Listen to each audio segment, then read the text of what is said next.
பிஸ்மில்லாஹிர்ரஹ்மானிர்ரஹீம். அல்ஹம்துலில்லாஹ் வல் ஆகிபத்தில் முத்தகீன். என் அன்புமிக்க அல்லாவின் நல்லடியார்கள் உங்கள் அனைவருக்கும் அல்லாவுடைய சாந்தியும் சமாதானமும் உண்டாவதாக என்று கூறிக்கொண்டு இன்று ஒரு இறை வசனம், அத்தியாயம் 42 30வது வசனம். அது என்ன கூறுகிறது என்றால், வமா அசாபக்கும் மிம் முசீபத்தின் ஃபபிமா கசபத் ஐதீக்கும் வயஃபு அன் கசீர் என்று அல்லாஹ் கூறுகிறார். இதன் பொருள் என்னவென்றால், மேலும் எத்தன்பம் உங்களை வந்து அடைந்தாலும் அது உங்கள் கரங்கள் சம்பாதித்து கொண்ட தீயவற்றின் காரணத்தினாலாகும். எனினும் பெரும்பாலானவற்றை அவன் மன்னித்து விடுகிறான் என்பதாக கூறுகிறார். எனவே பாவத்தை செய்துவிட்டு அல்லாஹ் மன்னிக்க மாட்டான் என்ற நம்பிக்கை இழக்காதீர்கள்.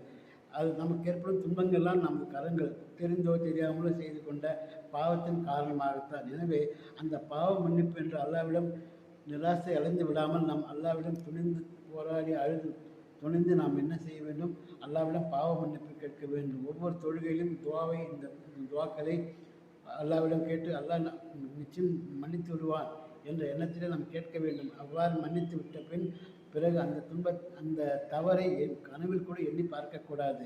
அத்தகைய மனநிலைக்கு நாம் வந்துவிடும். இவ்வாறு நம்மை நாமே பக்குவப்படுத்தி கொண்டு வந்தால் பாவ மன்னிப்பு என்ற அல்லாவுடைய ரஹ்மத்தை நாம் என்ன செய்ய வேண்டும்? அல்லாவிடம் கேட்டு நாம் பாவ மன்னிப்பை பெற்று பரிபூர்ணமாக பரிசுத்தம் அடைந்து விட்டால் பிறகு நாம் கண்டிப்பாக செல்ல வேண்டிய இடம் சுகமாகத்தான் இருக்கும். எனவே இன்னும் 99 கொலை செய்தவன் ஒருவன், அவனுக்கு ஈமான் பற்றி ஏற்பட்டு அவன் என்ன செய்ய வேண்டும்? அவன் நல்லடியாராக மாற வேண்டும் என்று ஒரு ஆலிமிடம் கேட்கும்போது, உனக்கெல்லாம் எப்படிப்பா பாவ மன்னிப்பு கிடைக்கும் என்று கேட்கும்போது அவன் ஆச்சரியத்தில் அவரையும் கொலை செய்து விடுகிறான்.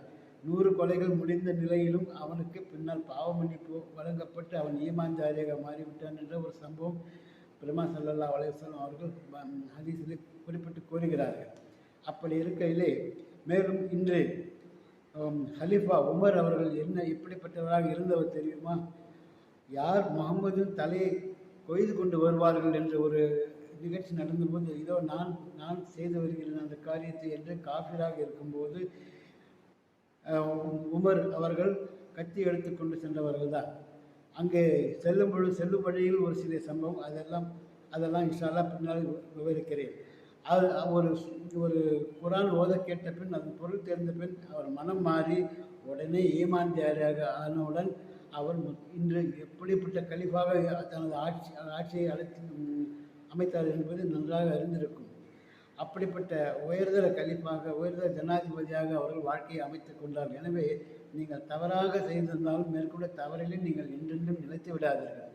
தவறை நீக்கிவிட அல்லாவிடம் இறைந்து அழுது பாவ மன்னிப்பு கேளுங்கள். அல்லாவிடம் அழுது கண்ணீர் விட்டு பாவ மன்னிப்பு கேளுங்கள். எல்லாமே சரியாகிவிடும் என்று கேட்டுக்கொண்டு, இந்த நல்ல செய்தியை நீங்கள் மட்டுமல்ல உங்கள் குடும்பத்தினருக்கும் உணர வைக்க வேண்டிய பெரும் கடமை உங்களுக்கு இருக்கிறது. எனவே அதையும் நீங்கள் தவறாமல் செய்ய வேண்டும் என்று கேட்டுக்கொண்டு வாய்ப்புக்கு நன்றி கூறி விடைபெற்றுக் கொள்கிறேன். வாஹர் தவானா அல்ஹம்துலில்லாஹி ரப்பில் ஆலமீன். அஸ்ஸலாமு அலைக்கும் வரஹ்மத்துல்லாஹி தஆலா வபரகாத்துஹு.